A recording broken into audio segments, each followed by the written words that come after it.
Paris, octobre 1942. Un froid précoce mordait les pierres de l'hôtel particulier situé au 24 de la rue de Grenelle. Le brouillard, épais et sale, collait aux vitres comme une âme en peine, estompant les contours d'un Paris qui avait perdu sa lumière. À l'intérieur, le silence était une chape de plomb, à peine troublée par le crépitement des bûches dans l'immense cheminée du salon et le frottement presque imperceptible du chiffon de laine sur le parquet ciré. Élise s'appliquait, genoux endoloris sur le bois dur, à faire briller chaque latté. Ses mains, rougies par l'eau froide et les produits corrosifs, trahissaient son statut. À 22 ans, elle était la plus récente servante de la maison de M. Laurent de Montignac. La guerre avait fait d'elle une orpheline, puis une réfugiée, et ce poste, obtenu par la recommandation lointaine d'une tante, était son unique bouée de sauvetage. Elle se faisait aussi petite, aussi silencieuse que possible, un fantôme en robe de toile grise effaçant les traces du passage des maîtres. Les maîtres, il n'y en avait qu'un en vérité. Laurent de Montignac. Quadragénaire, veuf depuis 5 ans, héritier d'une fortune colossale, né dans l'industrie et la banque. L'homme était une énigme. Il fréquentait l'occupant allemand. Des officiers haut gradés venaient dîner dans la salle à manger aux boiseries dorées. Mais on chuchotait dans les cuisines que cet argent servait aussi à faire passer des lignes de démarcation. Il était à la fois collaborateur et possible résistant. Personne n'en savait rien. Il naviguait dans ces eaux troubles avec une grâce et une froideur qui glacèrent le sang. Élise l'avait croisé quelquefois. Une silhouette haute, large d'épaules, qui semblait occuper tout l'espace d'une pièce, rien qu'en y entrant. Il portait des costumes taillés dans un drap anglais d'avant-guerre, d'une élégance sobre et intimidante. Son visage était sévère, anguleux, avec une mâchoire carrée et des yeux d'un gris acier, qui semblaient voir tout, comprendre tout, et ne rien pardonner. Il lui adressait rarement la parole, se contentant d'un hochement de tête ou d'un ordre bref. Elle le craignait et, secrètement, ne pouvait s'empêcher d'être fascinée par cette force tranquille, cette autorité naturelle. Ce soir-là, une réception était prévue, un dîner en l'honneur d'un certain colonel Vogel de la Wehrmacht. L'agitation régnait dans les cuisines. Élise avait été chargée de terminer le lustrage du grand salon, puis de servir à table aux côtés de la cuisinière, Madame Beaumont, et du vieux majordome Marcel. La soirée fut interminable. Le rire gras des officiers allemands, le cliquetis des couverts en argent sur la porcelaine de Limoges, le français parfait mais teinté d'accent de Vogel. Élise servait les plats, les yeux baissés, retenant son souffle. Elle sentait le regard de Montignac sur elle, pesant, évaluateur. Avait-elle commis une maladresse? Tremblait-elle trop? Elle sentit aussi le regard insistant du colonel Vogel, un homme bedonnant aux doigts boudinés, qui la déshabillait des yeux avec une lubricité à peine voilée. Alors qu'elle lui présentait le plat de gigot, sa main, moite, effleura la sienne. Elle tressaillit, choquée par ce contact intrusif. Le plat bascula. Une tache de graisse rougeâtre, obscène, s'étala sur la nappe immaculée à quelques centimètres de l'uniforme impeccable de Vogel. Un silence de mort s'abattit sur la table. Vogel devint cramoisi. « Was ist das » aboya-t-il. Élise, paralysée par la terreur, devint blanche comme un linge. Elle balbutia des excuses, sentant les larmes lui monter aux yeux. Elle imaginait déjà la Gestapo, le camp. La folie de la guerre rendait tout possible. C'est alors que la voix de Montignac s'éleva, calme, froide, coupante comme une lame.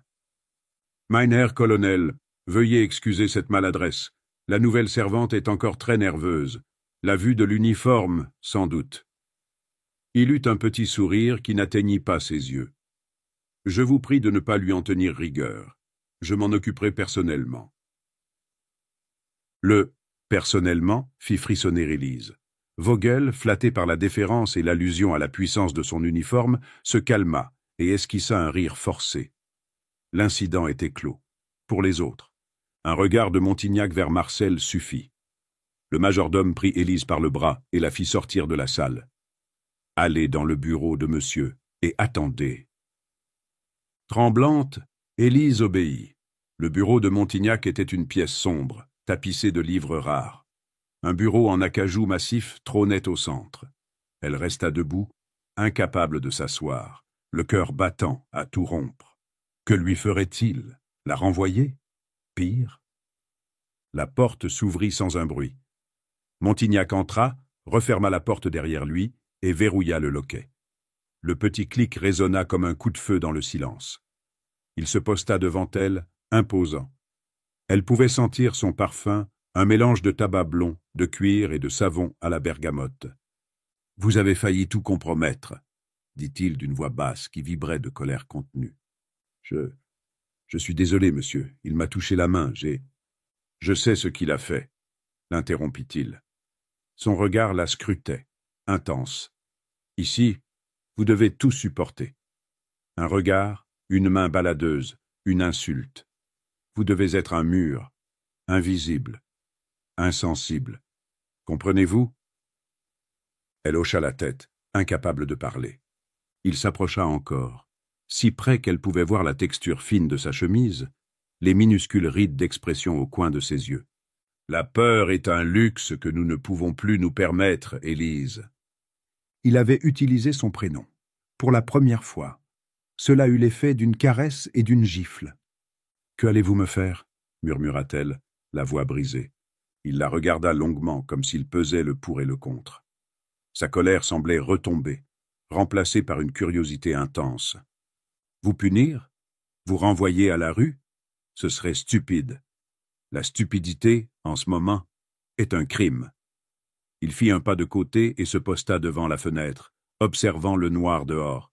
« Vous allez apprendre? Vous allez devenir ce mur, et vous allez m'aider. » Il se retourna, son visage à moitié dans l'ombre. « Ce que vous avez vu ici ce soir n'est qu'une façade. Une comédie nécessaire. Ces hommes sont des barbares. Je danse avec eux pour les endormir, pour qu'ils se croient chez eux, admirés. Pendant ce temps, dans l'ombre, je les détruis. Les yeux d'Élise s'écarquillèrent. Les rumeurs étaient donc vraies. Vous êtes de la résistance?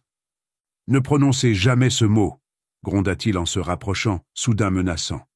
Pas même dans vos pensées. Vous savez maintenant. Cela fait de vous soit une complice, soit une menace. Le choix est le vôtre. Le choix, quel choix? Elle était piégée, mais dans ses yeux gris, elle ne vit pas de cruauté. Elle vit une lueur de défi, de dégoût et une lassitude infinie. Elle vit la vérité. « Je veux vous aider », entendit-elle sa propre voix dire, avec une assurance qui la surprit. Un silence, puis un imperceptible relâchement dans sa posture. « Bien. À partir de demain, vos fonctions changeront. Vous deviendrez ma femme de chambre personnelle. Vous aurez accès à mon bureau, à mes affaires. Vous apprendrez à observer, à écouter, à vous taire.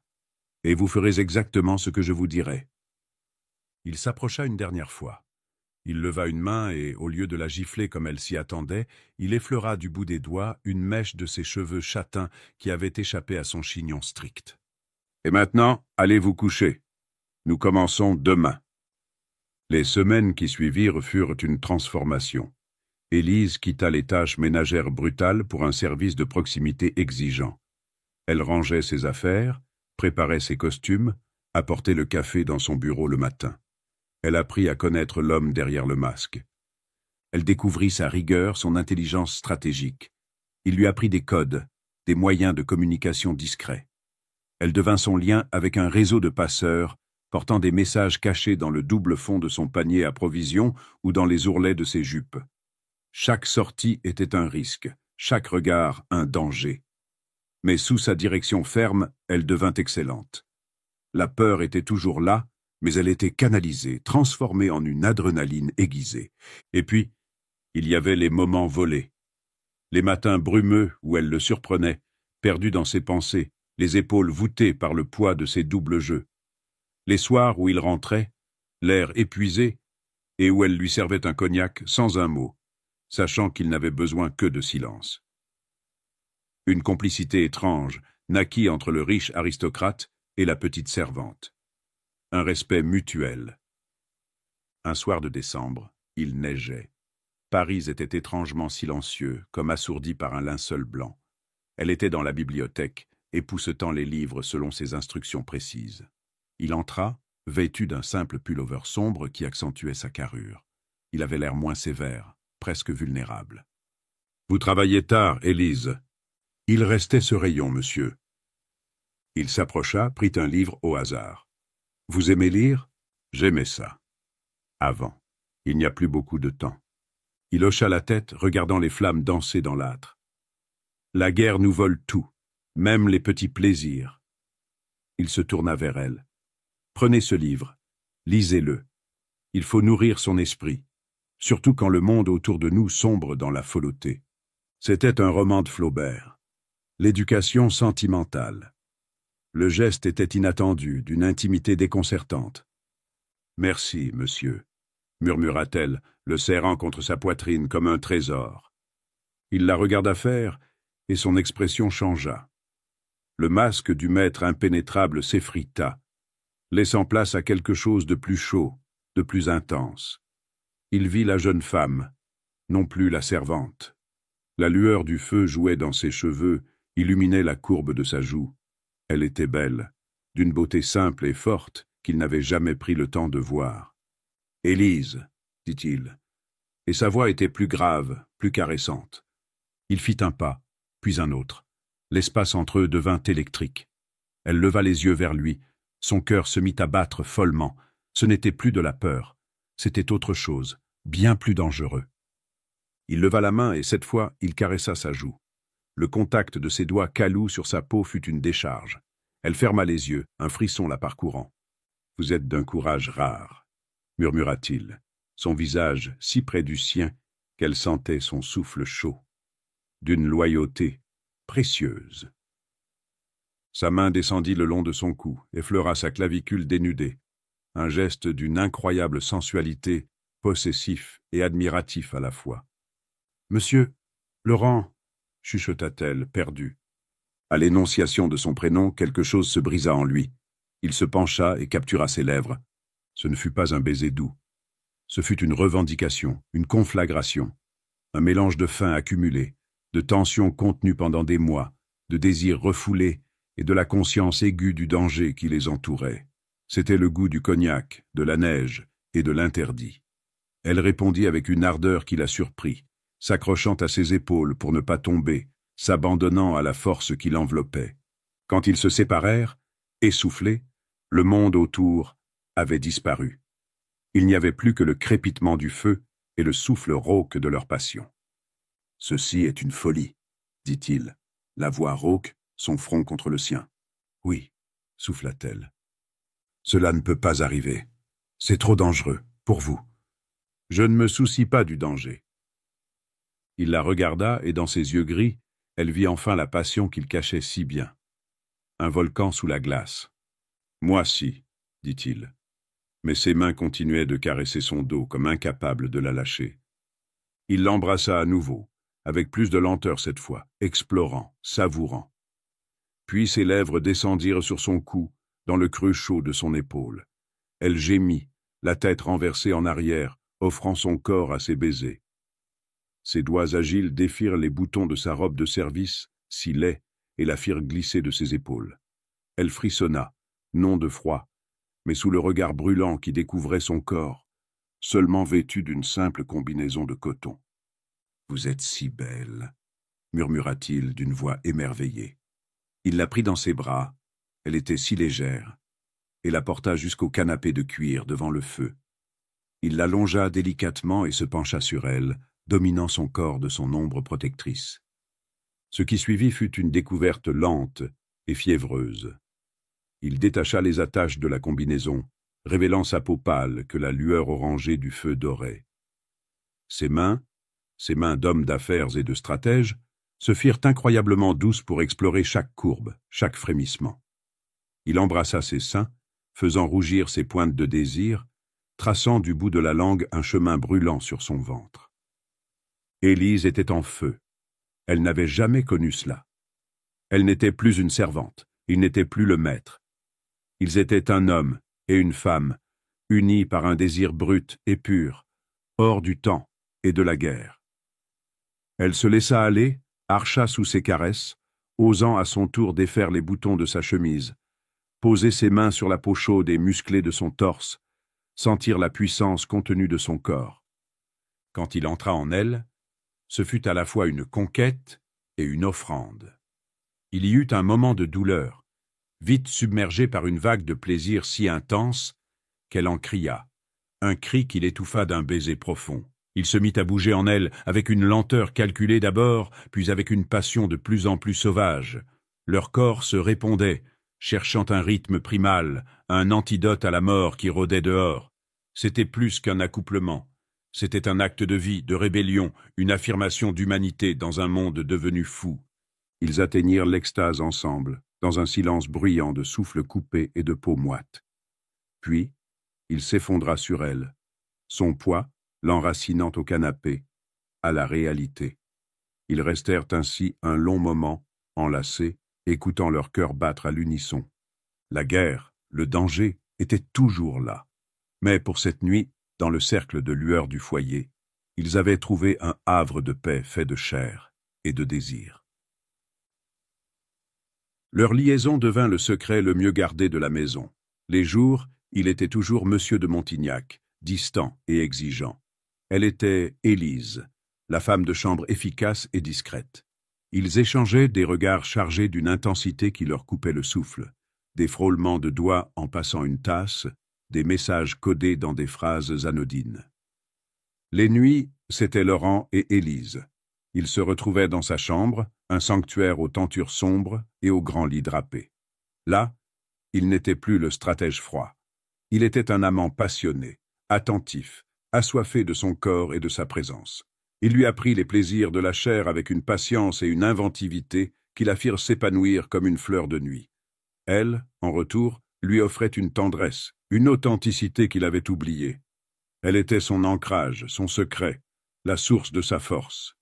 Il lui parlait aussi, dans l'intimité de l'oreiller, de ses craintes, de la pression immense, des hommes qu'il avait dû sacrifier, de sa femme morte trop tôt de la tuberculose. Elle comprit alors la solitude abyssale qui l'habitait. Un soir de janvier 1943, la tension monta d'un cran. Laurent avait organisé le passage vers la zone libre d'un pilote anglais abattu. L'opération était critique. Ce soir-là, il devait encore jouer les hôtes charmants avec Vogel. Le dîner fut plus tendu que jamais. Vogel était soupçonneux. Les questions se firent plus précises, plus insistantes. Élise servait, le visage de marbre, mais son estomac était un nœud de serpent. Elle sentait le filet se resserrer. Alors qu'elle apportait le digestif, Vogel posa sa main sur le bras de Laurent avec une fausse bonhomie. « Mon cher Montignac, on me dit que vous avez une bien belle collection de vins dans vos caves. J'aimerais beaucoup la voir. Maintenant. » C'était un piège. Les caves étaient le lieu où le pilote était caché, attendant la nuit pour fuir. Un frisson de terreur glacée parcourut Élise. Laurent, lui, ne broncha pas. Il eut même un sourire condescendant. « Mais bien sûr, Herr Colonel. Bien que je craigne que l'humidité ne soit mauvaise pour votre uniforme. »« Ach, kein Problem, » gloussa Vogel en se levant. « Allons-y. » Ils quittèrent la salle. Élise, restée seule, sentit la panique l'envahir. Il fallait faire quelque chose. Prévenir, détourner l'attention. Sans réfléchir, poussée par un instinct pur, elle saisit la carafe de cristal pleine de fine champagne et la laissa tomber sur le parquet. Le bruit fut assourdissant. Éclats de cristal et liquides parfumés volèrent partout. Vogel et Montignac, à moitié sortis, se retournèrent. Avant que quiconque ne puisse parler, Élise porta la main à sa tempe, ferma les yeux et s'effondra délicatement sur le sol, feignant un évanouissement. La seconde de stupeur fut interrompue par la voix de Montignac, teintée d'une irritation parfaite. « Bon sang, cette fille est vraiment maladive. Désolé, colonel, il va falloir que je m'occupe de cette idiote. Les caves attendront. » Vogel, frustré mais ne pouvant ignorer la scène, grogna son assentiment. Montignac se pencha, souleva Élise dans ses bras comme une plume et quitta la pièce. Dès qu'ils furent hors de vue, dans l'escalier de service, elle ouvrit les yeux. « La cave !» chuchota-t-elle. « Chut !» fit-il, son regard brûlant d'une admiration furieuse.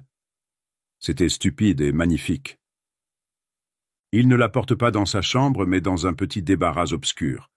Il la plaça debout contre la porte et l'embrassa avec une sauvagerie qui lui coupa le souffle. C'était un baiser de reconnaissance, de peur surmontée, de désir exacerbé par le danger. « Vous m'avez sauvé !» haleta-t-il entre deux baisers, ses mains agrippant ses hanches. « Vous m'avez sauvé !» Il releva ses jupes dans un geste urgent. Elle l'aida, aussi pressée que lui, défaissant sa ceinture, libérant son sexe durci. Il la prit là, contre la porte, dans l'obscurité et l'urgence. Ce fut rapide, brutal, presque violent, une collision de corps cherchant à s'assurer qu'ils étaient en vie, qu'ils étaient ensemble. Leurs bouches étouffaient leurs gémissements, leurs mouvements étaient saccadés par l'adrénaline. L'orgasme les frappa comme une décharge, intense et presque douloureuse. Ils restèrent un moment enlacés, pantelants, forehead collé. « Plus jamais, » murmura-t-il. « Ne prends plus jamais un tel risque.